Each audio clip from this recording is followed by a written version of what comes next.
ನೋಡಿ, ಕಳೆದ ಒಂದಷ್ಟು ವರ್ಷಗಳಲ್ಲಿ ನಾವು ಒಂದೇ ಕುಟುಂಬದ ಎಲ್ಲರೂ ಕೂಡ ಆತ್ಮಹತ್ಯೆ ಮಾಡಿಕೊಂಡಿರುವಂತ ಘಟನೆಗಳನ್ನ ಕೇಳಿದ್ದೇವೆ. ಜೊತೆಗೆ ಅದಕ್ಕೆ ಕಾರಣ ಏನು ಅಂತಲೂ ಕೂಡ ನಾವು ಕಂಡಿದ್ದೇವೆ. ಈಗ ಅಂಥದ್ದೇ ಮತ್ತೊಂದು ಘಟನೆ ಮೈಸೂರಿನಲ್ಲಿ ನಡೆದಿರೋದು. ಮೈಸೂರಿನಲ್ಲಿ ಒಂದೇ ಕುಟುಂಬದ 4 ಆತ್ಮಹತ್ಯೆ ಮಾಡಿಕೊಂಡಿರುವಂತಹ ಘಟನೆ ನಡೆದಿದೆ. ಸಾಲದ ಶೂಲಕ್ಕೆ ಇಡೀ ಕುಟುಂಬವೇ ನಾಶವಾಯಿತಾ ಅನ್ನುವಂಥ ಪ್ರಶ್ನೆ ಈಗ. ಆತ್ಮಹತ್ಯೆಗೂ ಮುನ್ನ ಸಹೋದರನಿಗೆ ಚೇತನ್ ಕರೆ ಮಾಡಿದ್ದಾನೆ. ಯುಎಸ್ನಲ್ಲಿ ವಾಸವಾಗಿರುವಂತಹ ಸಹೋದರ ಭರತ್ಗೆ ಕಾಲ್ ಮಾಡಿದ್ದಾನೆ ಚೇತನ್. ಮುಂಜಾನೆ 4 ಗಂಟೆಗೆ ಮೃತ ಚೇತನ್ ಕರೆ ಮಾಡಿದ್ದ. ನಾವು ಆತ್ಮಹತ್ಯೆ ಮಾಡಿಕೊಳ್ಳುತ್ತಿದ್ದೇವೆ ಅಂತಲೂ ಕೂಡ ಹೇಳಿದ್ದ. ಭರತ್ ವಾಪಸ್ ಕಾಲ್ ಮಾಡಿದ್ರೆ ಫೋನ್ ಪಿಕ್ ಮಾಡಲಿಲ್ಲ.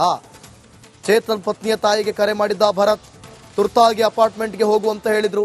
ಯಾವಾಗ ಇವರು ಫೋನ್ ಕರೆಯನ್ನ ಸ್ವೀಕರಿಸಲಿಲ್ಲ, ಆಗ ಭರತ್, ಸಹೋದರ ಭರತ್, US ನಲ್ಲಿರುವಂತಹ ಭರತ್ ಬೇರೆಯವರಿಗೆ ಕಾಲ್ ಮಾಡ್ತಾನೆ. ಅಂದ್ರೆ ಕುಟುಂಬದ ಮತ್ತೋರ್ವರಿಗೆ ಕಾಲ್ ಮಾಡ್ತಾನೆ. ಚೇತನ್ ಪತ್ನಿಯ ತಾಯಿಗೆ ಕರೆ ಮಾಡ್ತಾರೆ. ತುರ್ತಾಗಿ ಅಪಾರ್ಟ್ಮೆಂಟ್ಗೆ ಹೋಗುವಂತ ಹೇಳಿದ್ರು. ಚೇತನ್ ಅತ್ತೆ ಮನೆಗೆ ಬರೋಷ್ಟರಲ್ಲಿ ಚೇತನ್ ಕೂಡ ಆತ್ಮಹತ್ಯೆ ಮಾಡಿಕೊಂಡಿದ್ರು. ನೋಡಿ, ದೃಶ್ಯದಲ್ಲಿ ಗಮನಿಸ್ತಾ ಇದ್ದೀರಾ, ಅವರೇನು ಡೆತ್ ನೋಟ್ ಅನ್ನ ಬರೆದಿಟ್ಟಿದ್ದಾರೆ, ಅದನ್ನ ಪೊಲೀಸ್ನವರು ತೆಗೆದುಕೊಂಡಿದ್ದಾರೆ, ಅದನ್ನ ಕಲೆಕ್ಟ್ ಮಾಡಿದ್ದಾರೆ. ಅವುಗಳನ್ನು ತೆಗೆದುಕೊಂಡು ಹೋಗ್ತಾ ಇರುವಂಥ ದೃಶ್ಯಾವಳಿಗಳನ್ನು ನೀವು ಗಮನಿಸ್ತಾ ಇದ್ದೀರಿ. 4 ಸಾವನ್ನಪ್ಪಿರುವಂಥ ಘಟನೆ ಇದೇ ಮೈಸೂರಿನಲ್ಲಿ. ಕಳೆದ ವರ್ಷ ವಿವಿಪುರಮಲ್ಲಿ ಒಂದೇ ಕುಟುಂಬದ 5 ಆತ್ಮಹತ್ಯೆ ಮಾಡಿಕೊಂಡಂತಹ ಘಟನೆ ನಿಮಗೆ ಗೊತ್ತಿದೆ. ಸೊ ಈಗ ಮೈಸೂರಿನಲ್ಲಿ ಇದು ಮತ್ತೊಂದು ಘಟನೆ ಅಂತ ಹೇಳಿದ್ರೆ ತಪ್ಪಾಗಲ್ಲ. ಸಾಲದ ಕೂಪಕ್ಕೆ ಬಿದ್ದು ಆತ್ಮಹತ್ಯೆ ಮಾಡಿಕೊಂಡಿರುವಂತಹ ಘಟನೆ. ಆತ್ಮಹತ್ಯೆಗೂ ಮುನ್ನ ಸಹೋದರನಿಗೆ ಚೇತನ್ ಕರೆ. ಇನ್ನು 4 ಮೃತದೇಹಗಳು ಕೂಡ KR ಆಸ್ಪತ್ರೆಗೆ ಶವಾಗಾರಕ್ಕೆ ರವಾನೆ ಆಗಿದೆ. ಮೃತದೇಹಗಳನ್ನ ಮನೆಯಿಂದ ಹೊರಗೆ ತಂದಿದ್ದಾರೆ ಸಿಬ್ಬಂದಿ. 3 ಆಂಬ್ಯುಲೆನ್ಸ್ಗಳಲ್ಲಿ ದೃಶ್ಯದಲ್ಲಿ ಗಮನಿಸ್ತಾ ಇದ್ದೀರಾ. ಒಂದಷ್ಟು ಏನೋ ಡೆತ್ ನೋಟ್ ಎಲ್ಲ ಏನು ಬರೆದಿಟ್ಟಿದ್ರು ಅವೆಲ್ಲವನ್ನು ಕೂಡ ಒಂದಷ್ಟು ಅಂಶಗಳನ್ನು ತೆಗೆದುಕೊಂಡು ಹೋಗ್ತಾ ಇರೋದನ್ನ ಗಮನಿಸ್ತಾ ಇದ್ದೀವಿ.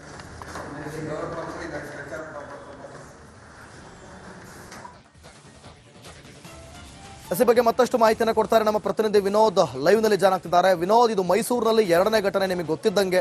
ಸೊ ಸಾಲದ ಕೂಪಕ್ಕೆ ಇವರಿಗೆ ಇಡೀ ಕುಟುಂಬವನ್ನೇ ನಾಶ ಮಾಡಿಕೊಂಡ್ರ, ಹೀಗೆ ಯಾಕೆ, ನಿಜವಾದ ಕಾರಣ ಏನು, ಡೆತ್ ನೋಟ್ ಅಲ್ಲಿ ಏನೆಲ್ಲ ಬರೆದಾಗಿದೆ, ಮತ್ತಷ್ಟು ಮಾಹಿತಿ ಕೊಡೋದಾದ್ರೆ.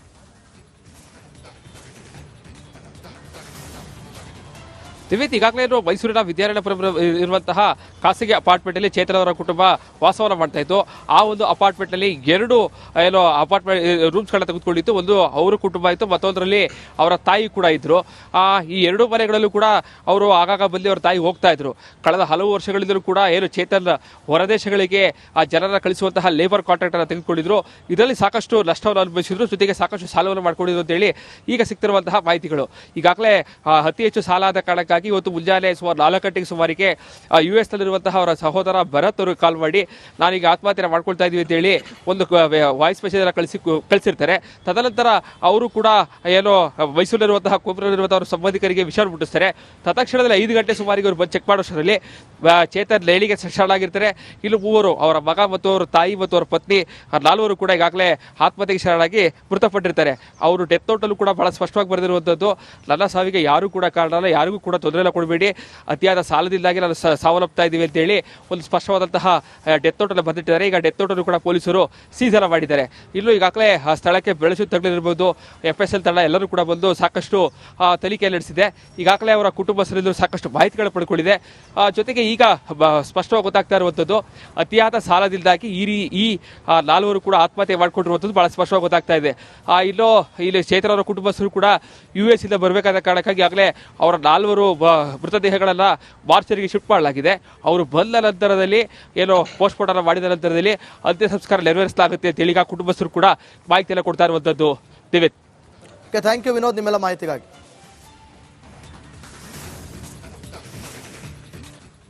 ನೋಡಿ, ಕಳೆದ ಒಂದಷ್ಟು ವರ್ಷಗಳಲ್ಲಿ ನಾವು ಒಂದೇ ಕುಟುಂಬದ ಎಲ್ಲರೂ ಕೂಡ ಆತ್ಮಹತ್ಯೆ ಮಾಡಿಕೊಂಡಿರುವಂತ ಘಟನೆಗಳನ್ನ ಕೇಳಿದ್ದೇವೆ. ಜೊತೆಗೆ ಅದಕ್ಕೆ ಕಾರಣ ಏನು ಅಂತಲೂ ಕೂಡ ನಾವು ಕಂಡಿದ್ದೇವೆ. ಈಗ ಅಂಥದ್ದೇ ಮತ್ತೊಂದು ಘಟನೆ ಮೈಸೂರಿನಲ್ಲಿ ನಡೆದಿರೋದು. ಮೈಸೂರಿನಲ್ಲಿ ಒಂದೇ ಕುಟುಂಬದ 4 ಆತ್ಮಹತ್ಯೆ ಮಾಡಿಕೊಂಡಿರುವಂತಹ ಘಟನೆ ನಡೆದಿದೆ. ಸಾಲದ ಶೂಲಕ್ಕೆ ಇಡೀ ಕುಟುಂಬವೇ ನಾಶವಾಯಿತಾ ಅನ್ನುವಂಥ ಪ್ರಶ್ನೆ ಈಗ.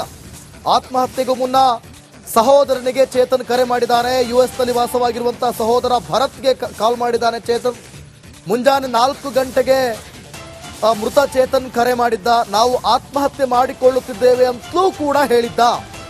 ಭರತ್ ವಾಪಸ್ ಕಾಲ್ ಮಾಡಿದ್ರೆ ಫೋನ್ ಪಿಕ್ ಮಾಡಲಿಲ್ಲ. ಚೇತನ್ ಪತ್ನಿಯ ತಾಯಿಗೆ ಕರೆ ಮಾಡಿದ್ದ ಭರತ್. ತುರ್ತಾಗಿ ಅಪಾರ್ಟ್ಮೆಂಟ್ಗೆ ಹೋಗುವಂತ ಹೇಳಿದ್ರು.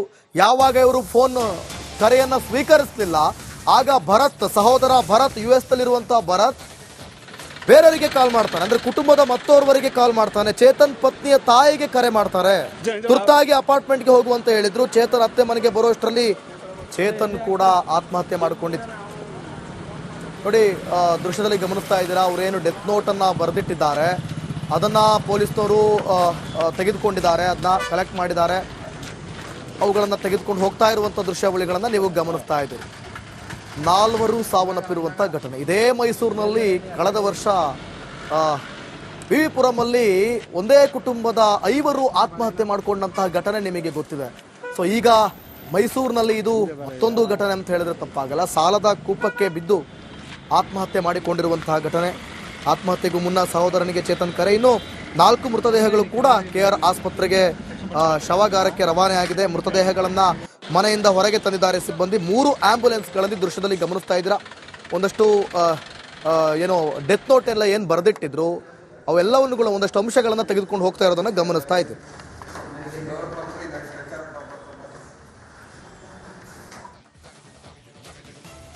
ಈ ಬಗ್ಗೆ ಮತ್ತಷ್ಟು ಮಾಹಿತಿಯನ್ನು ಕೊಡ್ತಾರೆ ನಮ್ಮ ಪ್ರತಿನಿಧಿ ವಿನೋದ್. ಲೈವ್ ನಲ್ಲಿ ಜಾಯ್ನ್ ಆಗ್ತಿದ್ದಾರೆ. ವಿನೋದ್, ಇದು ಮೈಸೂರಿನಲ್ಲಿ 2ನೇ ಘಟನೆ ನಿಮಗೆ ಗೊತ್ತಿದ್ದಂಗೆ.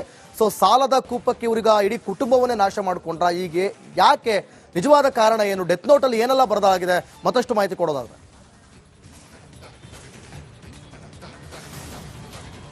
ದಿವ್ಯತ್, ಈಗಾಗಲೇ ಮೈಸೂರಿನ ವಿದ್ಯಾರಣ್ಯಪುರ ಇರುವಂತಹ ಖಾಸಗಿ ಅಪಾರ್ಟ್ಮೆಂಟ್ ಅಲ್ಲಿ ಚೇತನ್ ಅವರ ಕುಟುಂಬ ವಾಸವನ್ನ ಮಾಡ್ತಾ ಇತ್ತು. ಆ ಒಂದು ಅಪಾರ್ಟ್ಮೆಂಟ್ ನಲ್ಲಿ 2 ಅಪಾರ್ಟ್ಮೆಂಟ್ ರೂಮ್ಸ್ಗಳನ್ನ ತೆಗೆದುಕೊಂಡಿತ್ತು. ಒಂದು ಅವರ ಕುಟುಂಬ ಇತ್ತು, ಮತ್ತೊಂದರಲ್ಲಿ ಅವರ ತಾಯಿ ಕೂಡ ಇದ್ರು. ಈ 2 ಮನೆಗಳಲ್ಲೂ ಕೂಡ ಅವರು ಆಗಾಗ ಬಂದು ಅವರ ತಾಯಿ ಹೋಗ್ತಾ ಇದ್ರು. ಕಳೆದ ಹಲವು ವರ್ಷಗಳಿಂದಲೂ ಕೂಡ ಏನು ಚೇತನ್ ಹೊರದೇಶಗಳಿಗೆ ಆ ಜನರನ್ನ ಕಳಿಸುವಂತಹ ಲೇಬರ್ ಕಾಂಟ್ರಾಕ್ಟ್ ಅನ್ನು ತೆಗೆದುಕೊಂಡಿದ್ರು. ಇದರಲ್ಲಿ ಸಾಕಷ್ಟು ನಷ್ಟವನ್ನು ಅನುಭವಿಸಿದ್ರು, ಜೊತೆಗೆ ಸಾಕಷ್ಟು ಸಾಲವನ್ನು ಮಾಡ್ಕೊಂಡಿದ್ರು ಅಂತ ಹೇಳಿ ಈಗ ಸಿಗ್ತಿರುವಂತಹ ಮಾಹಿತಿಗಳು. ಈಗಾಗಲೇ ಅತಿ ಹೆಚ್ಚು ಸಾಲ ಆದ ಕಾರಣಕ್ಕಾಗಿ ಇವತ್ತು ಮುಂಜಾನೆ ಸುಮಾರು 4 ಗಂಟೆಗೆ ಸುಮಾರಿಗೆ US ನಲ್ಲಿರುವಂತಹ ಅವರ ಸಹೋದರ ಭರತ್ ಅವರು ಕಾಲ್ ಮಾಡಿ, ನಾನೀಗ ಆತ್ಮಹತ್ಯೆ ಮಾಡ್ಕೊಳ್ತಾ ಇದೀವಿ ಅಂತ ಹೇಳಿ ಒಂದು ವಾಯ್ಸ್ ಮೆಸೇಜ್ ಕಳಿಸಿರ್ತಾರೆ. ತದನಂತರ ಅವರು ಕೂಡ ಏನೋ ಮೈಸೂರಿನಲ್ಲಿರುವಂತಹ ಕೋಪುರದಲ್ಲಿರುವಂತಹ ಅವರ ಸಂಬಂಧಿಕರಿಗೆ ವಿಷಯ ಮುಟ್ಟಿಸ್ತಾರೆ.